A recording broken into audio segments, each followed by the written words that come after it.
Saudações a todos. Meu nome é Cristiano Conrado e eu, nos últimos meses, tenho atuado como médico auditor do Hospital de Base. E um dos papéis principais da minha atuação é garantir, melhorar a sustentabilidade financeira do hospital. Só que para isso eu preciso que todos que trabalham no hospital participem desse processo. E eu peço uma coisa de vocês, que é assistir esse vídeo todo, porque de fato é muito importante que todos os que trabalham compreendam essa situação e como resolver, como ajudar. Apesar de muitos acharem que o hospital público é uma instituição de caridade, na verdade o hospital público é uma empresa, onde tudo que é oferecido ao cliente, ao usuário, não é pago pelo usuário, mas precisa ser pago por alguém.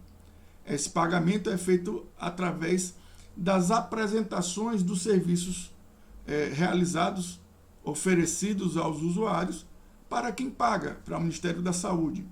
E para que isso ocorra a contento, nós precisamos apresentar essas contas e tudo que foi produzido da forma mais completa possível. Porque nós não vamos receber remuneração por aquilo que a gente não apresenta. E imagine um negócio onde você, por exemplo, um restaurante, onde você dá um banquete e na hora de cobrar, você apresenta a conta ao cliente de um copo d'água e de um pão. Não tem como sustentar essa empresa. Tudo que está dentro do hospital, que é oferecido ao usuário, medicação, serviços, roupas, cobertores, atendimento médico, assistência de enfermagem, manutenção de equipamentos, manutenção de prédio, tudo isso é pago com dinheiro.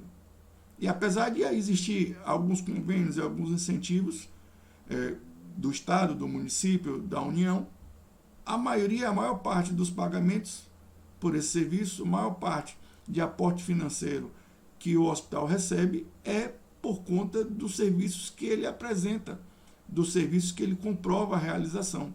E nós estamos tendo um grande problema no hospital, historicamente, é que nós apresentamos contas de uma forma muito ruim, de uma forma muito incompleta, de uma forma, muitas vezes, onde nós não selecionamos, nós não descrevemos aquilo que é feito de uma forma adequada.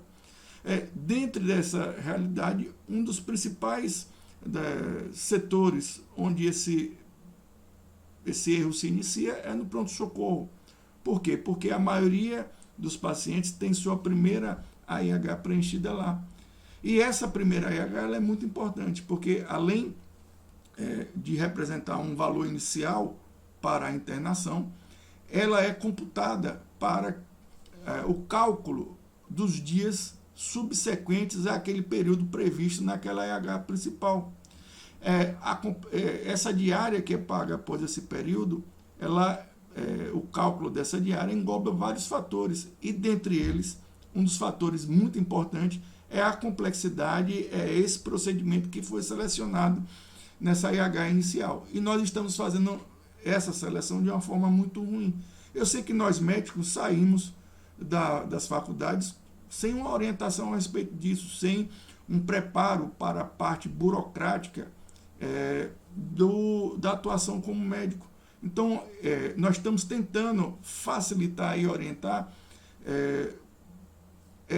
esse entendimento, porque é impossível, mesmo o hospital tendo um setor de contas médicas, mesmo o hospital tendo um auditor médico, mesmo o hospital tendo um diretor técnico, é impossível nós estarmos acompanhando toda essa documentação. Para fazer isso, o médico, eu como auditor, o diretor técnico, ele precisa reavaliar todo o prontuário e ver o que seria cabível, o que de fato seria adequado, mas para isso precisa tomar conhecimento de todo o histórico do paciente a partir do momento que ele passou da porta do hospital, para ver que tipo de AIH poderia ser utilizada naquela situação. E isso é impossível. Nós, no Hospital de Base, temos quase 1.000 AIHs principais por mês e quase 3.000 AIHs de procedimentos secundários. É impossível nós tomarmos conhecimento com profundidade de cada caso. Então, a forma mais racional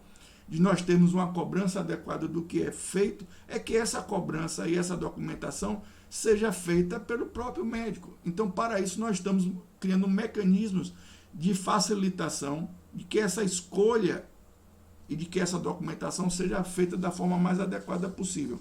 Um desses mecanismos é uma tabela de prioridade de procedimentos a ser escolhidos para a IH. E nós, muitas vezes, a gente vai conversar com um colega e o colega, não, mas eu não vou fazer nada errado, não vou fazer nada equivocado, e de forma nenhuma o hospital, eu ou qualquer diretor vai orientar que se faça qualquer cobrança de coisa que não esteja respaldada.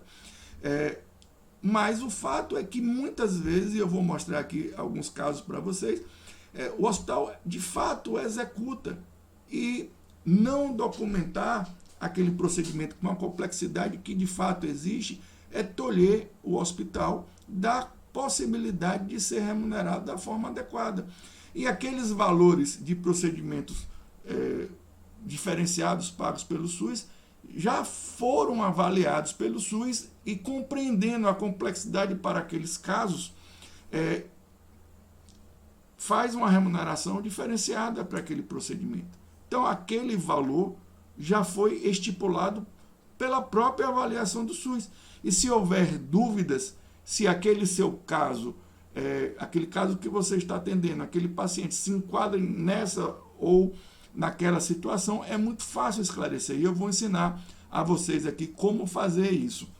Primeiramente, eu quero apresentar a vocês essa tabela de hierarquia de procedimentos, onde você deve selecionar para preencher a primeira IH aquele procedimento de maior complexidade, de maior valor de remuneração, em qual o seu paciente de fato se encaixe. Esse arquivo, essa tabela vai estar disponível no seu desktop, vai estar lá o arquivo, e também vai estar o link para o SIGTAP online, onde você, havendo dúvida se aquela situação do seu paciente está prevista para aquele procedimento, você faz rapidamente a verificação.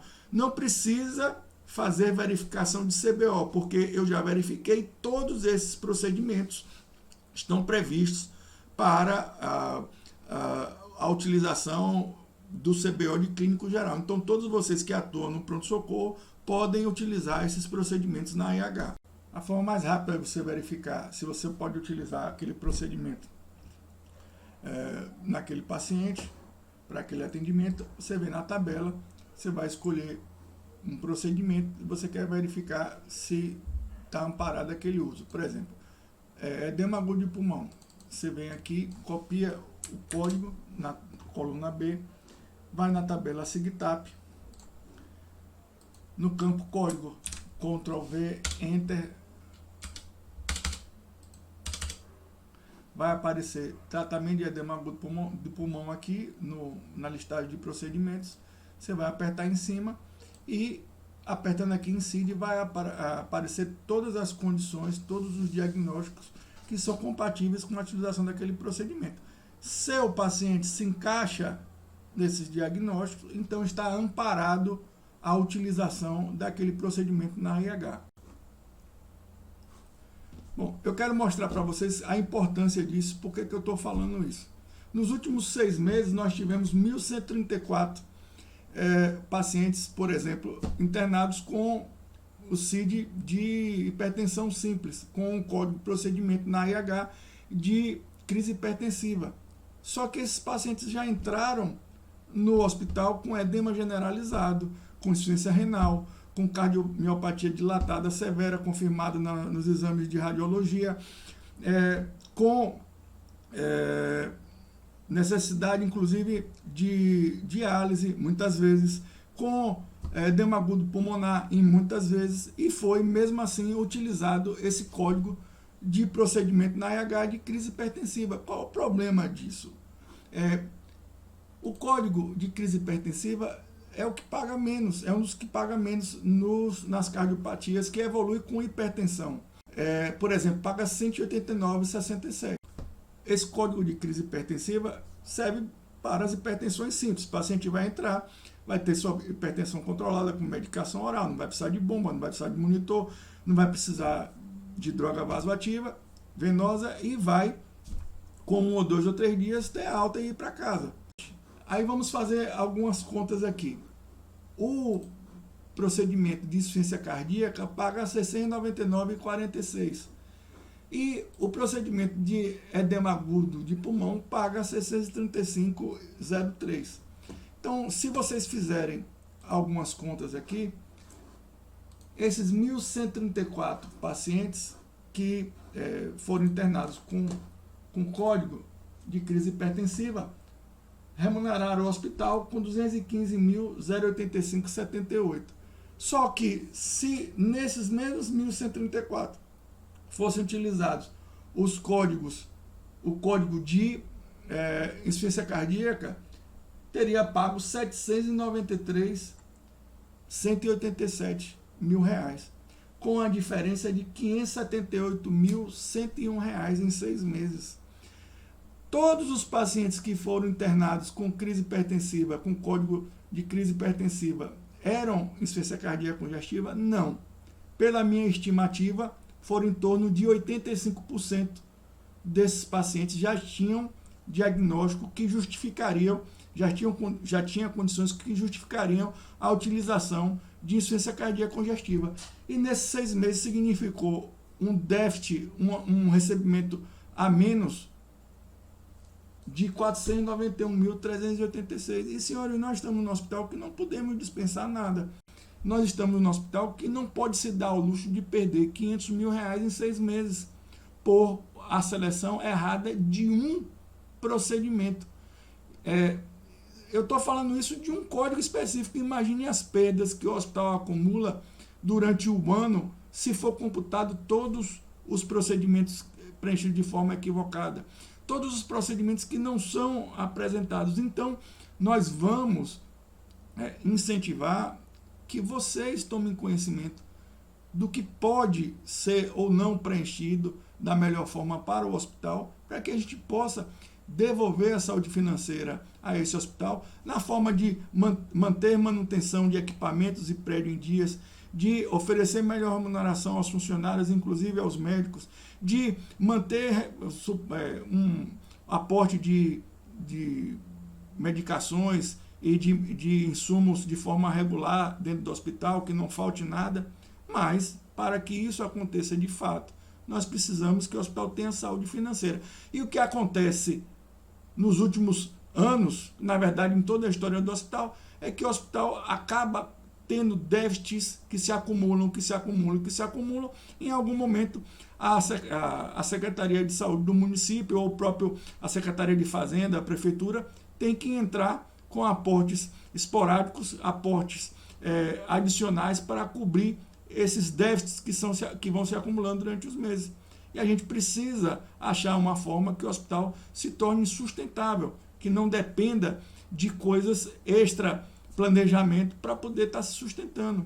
E que essa sustentação se dê de uma forma rotineira, de uma forma equilibrada, de uma forma contínua. Então, mas para isso, nós precisamos da colaboração, principalmente dos senhores médicos. Nesse momento, eu estou dando exemplo aqui de coisas que são pertinentes ao clínico geral no pronto-socorro, mas a gente vai abordar diversas situações, a cirurgia geral, a ortopedia, a vascular, o ambulatório, e a gente pretende que nos próximos meses a gente consiga, na verdade, duplicar, triplicar ou até mesmo multiplicar por 4 o número de AIHs e de faturamento do hospital.